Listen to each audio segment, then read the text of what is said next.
every part. And the only thing I would add is that, yes, Eddie does come off as petty and bitter when he starts complaining about Mike. That's right. That's right. So we are on to letter number 6. This comes from a guy by the name of some random guy in New York City.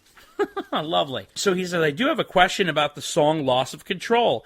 You guys are always down on it. I just don't get it. Maybe it's a generational thing. I never saw the video, but I do agree. Probably not the song I'd pick to do a video from Women and Children first. All right, so you want to know why. Okay, Loss of Control, it's not that I don't like it. I think it has potential, but I don't think it measures up to Van Halen's songwriting standards. There's not much to it. The guitar and drums and bass are fine. Actually, it might have been better as an instrumental, to be honest with you. It's mainly Dave that I'm disappointed with. The music is great. The lyrics and melody are too thin. It's kind of rushed and thrown together on the vocal side. The music is great. There's nothing wrong with the music. The video, I don't like the video. I think it's gross and cheesy. And that video is just bizarre. Yeah, it's just nuts. It makes Oh Pretty Woman look like a masterpiece. Yeah. I'm not a fan of that. I don't. What do you say?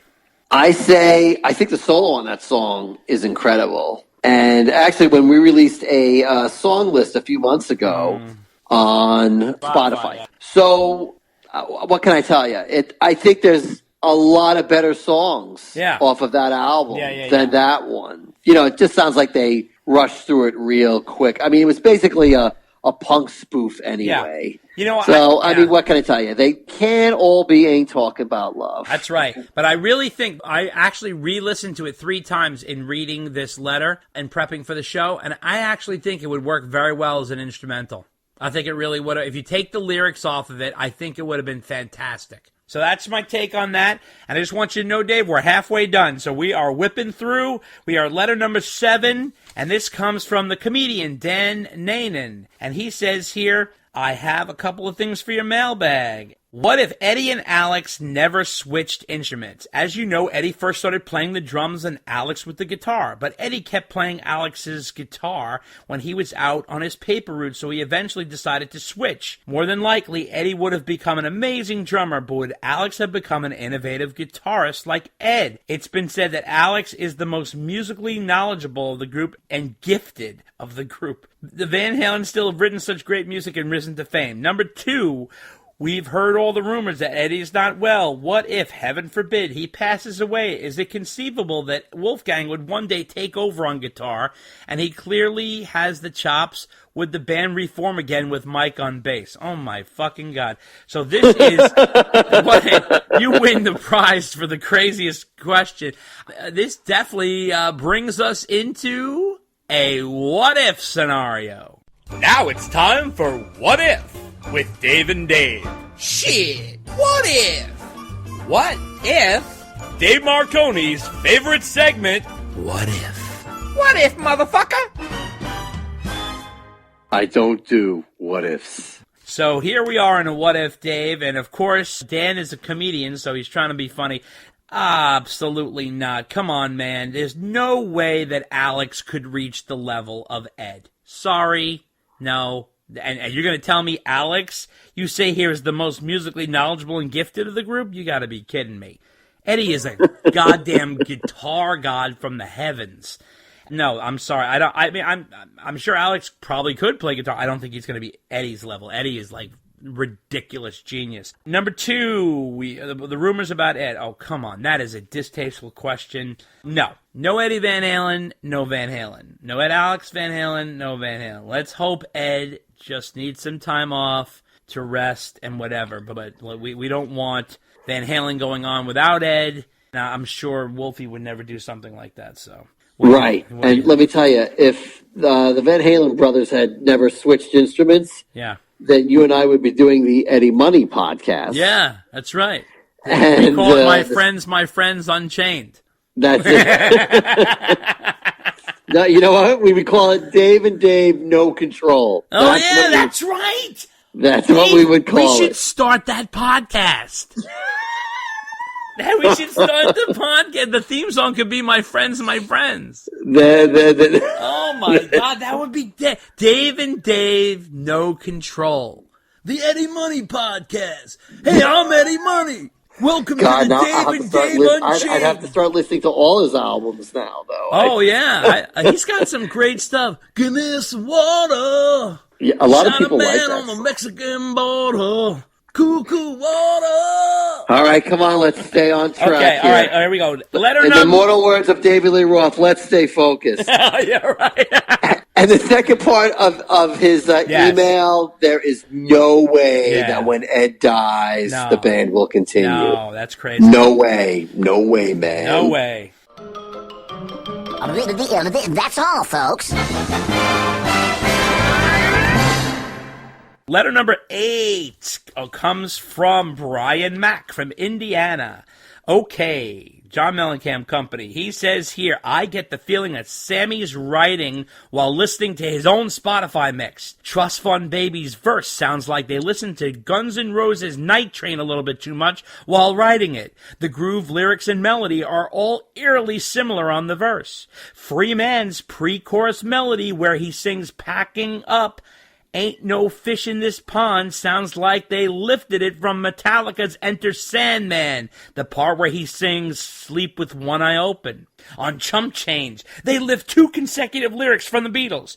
1 and 1 make 3 from Come Together, and 1 for You, 19 for Me from Taxman. Hey Hey Without Greed intro sounds very, very similar to Supertramp's Give a Little Bit. Glad that Sammy is still out there, but he is out of original ideas. Brian Mack. Oh, Brian, did you give Sammy a lashing? Well, let's see here. The groove on Trust Fund Baby, the chorus is different. However, the song has already been lifted from the Montrose song, I Got the Fire. Yeah, I can understand the groove a little bit. I see what you talk about. Both songs on number 2 there, talking about Free Man, yeah. Both songs are really riff-heavy between Metallica's Enter Sandman and Free Man, so I can understand with there's similarity there, but I don't hear the Sleep with One Eye Open there. In referring to Chump Change, where he's quoting the Beatles, you know, a lot of people ref the Beatles because the Beatles are such a part of our pop culture, so I gotta be honest with you, I would imagine that Sammy is doing that there, because those titles from Taxman and Come Together are iconic, so he might be just refing to that. Hey, hey, the opening guitar riff does sound like the opening guitar riff to give a little bit, that's for sure. But the chorus is different, and the refrain is very different. So I just think it's the opening guitar riff. But you have a good ear, so, listen. All we can say is don't complain. Sammy's the only one releasing new music these days. So, what can I tell you? I really like the Circle album. I think it's fun listen. Dave, what do you make of this? It is a fun listen, and I think there's quite a bit of that on that album. There's a lot of homage, which seems to be the word of the day. That's right. This podcast. That's right. This podcast is brought to you by the word homage. Homage, right? But I think Sam does that on purpose. Like you talk about the Beatles references and things like that. There's. If you listen to our review of the podcast, we bring up quite a few things that are reminiscent of other songs, and I think that was done on purpose. Yeah, definitely. He's not the only person to reference that Guns N' Roses song. Oh, okay. As sounding familiar, but I also think it's partly because I think the first line in that song is talking about a night train. So then everyone goes, oh, well, it sounds like Night Train by Guns N' Roses. Right. Maybe a little bit, I guess so. But if Sam's album sounds really derivative, like I said, I think it was done on purpose. Right. And B, you know what? These days, it's really, really hard to write a rock song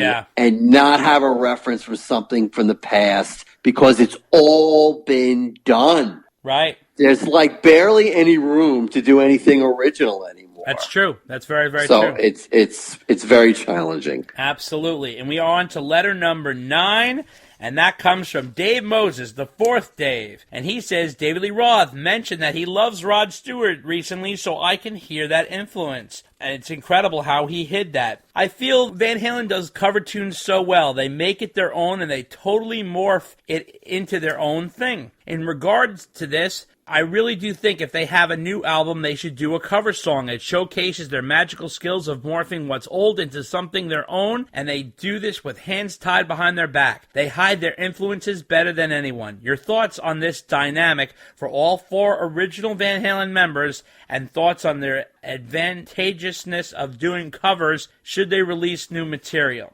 Well, I'll tell you this, Van Halen had a talent for making songs their own, that's for sure. They put everything through what I call the VH filter, and it comes out sounding like them, regardless of who wrote it. Ed and Dave have their own style and vibe, and it really comes from their club days when they really played all kinds of material, from dance to heavy metal to everything, and I really think that gave them a certain kind of muscle that they work, and everything just comes out like Van Halen. So I don't think that if they got back together, at this point it's beyond dim if that will ever happen, but I don't see them doing any covers anymore. There's no reason to when you have Eddie Van Halen writing as much as he does. If they ever got together, but you can never say never, but I don't really see them. I think that covers is a thing of the past. If they pulled off In the Midnight Hour off of 1984, I don't see any covers coming up after that, because that was done and recorded for the album and lopped off at the last minute. So if anything, I'd like to see that released, but what do you make of this, Dave? Yeah, I got really nothing to add. I think you hit all the major points. In the Midnight Hour is the one we're all looking for. Yeah, absolutely. Letter number 10, and this comes from Tom Jones. It's not unusual to get a letter from Tom Jones. That's awesome. What's new, pussycat? I'm sure he's never heard that joke ever in his life. Well, not the way you did it. That was fantastic. and so he says here, this is an interesting letter here. He says here, I just listened to your episode where you name underrated Van Halen songs, and I try to come up with objective reasonings behind what makes a song eligible to be called underrated. I think I got it. Potentially underrated songs cannot be regularly played on the radio. That got me thinking, which Dave songs are regularly played on the radio in 2019? And here are the songs that I hear. Running with the Devil, Eruption, Into You Really Got Me, Ain't Talking About Love, Unchained, Jump, Panama, Hot for Teacher. Speaking of the radio, I did hear So This Is Love on the radio, so that might be the first time ever. That was last week. And wow. Yeah. And I'm surprised, because I know I've heard that song on the radio all the time. Absolutely. And he said, one more thing. I've heard in one of your episodes that Eddie's solo in the Live with Annette version of 5150 is incredible, so I popped in the DVD and watched it. Only 11 songs in total on the DVD, which is kind of disappointing, but you guys are right. His solo in that song is crazy good, even for him. However, it does pay me to watch it a little bit, because I wasn't at the August 27th show in New Haven Coliseum. I was at the August 26th show and missed it by that much. Love the podcast. Keep on doing them forever and don't change a thing. Tom Jones from Gilbert, Arizona. Well, Tom, I tell you this much. I actually hear more than what you listed on the radio. I actually hear, in addition to the ones you listed, Dance the Night Away, Beautiful Girls, Everybody Wants Some, and The Cradle Will Rock, Pretty Woman, Little Guitars, I'll Wait, Jamie's Crying, Ice Cream Man in New York. I have heard those on the radio my whole life. And yeah, the 5150, we actually discussed that heavily because we're doing the Live Without a Net section in this episode, so you'll hear more about that. But yeah, that 5150 solo is smoking. What do you think about this, Dave? The radio stuff and then the 5150? I think it depends where you live in the country. Yeah, you're right. Is what Van Halen songs you will hear. Right. And then, of course, that's just terrestrial radio. Right. And you and I might be the only two guys left listening to it. That's right, I know. There's all sorts of satellite radio, and, the songs they pick to play there, they're not limited by whatever the computer is picking out like it is on terrestrial radio these days. That's true. 5150. And 5150, well, we'll be talking about that momentarily. Yeah. They did try and record the 26th show, but they had some kind of technical difficulties. Yep. But I know a couple of those songs have leaked out over the years. So, if you look on YouTube or stuff like that, I think there are some different versions of songs than the Live Without a Net versions that are released. So it wasn't all for nothing if you attended that show. Absolutely. And we are on to letter number 11, and this comes from Matthew Krill. And he says here, Thanks for the review of the DLR Band album on your latest podcast. Definitely one I didn't know much about and a hidden gem for sure. Just FYI for all your fans. It's actually available on Amazon Music if you search for it.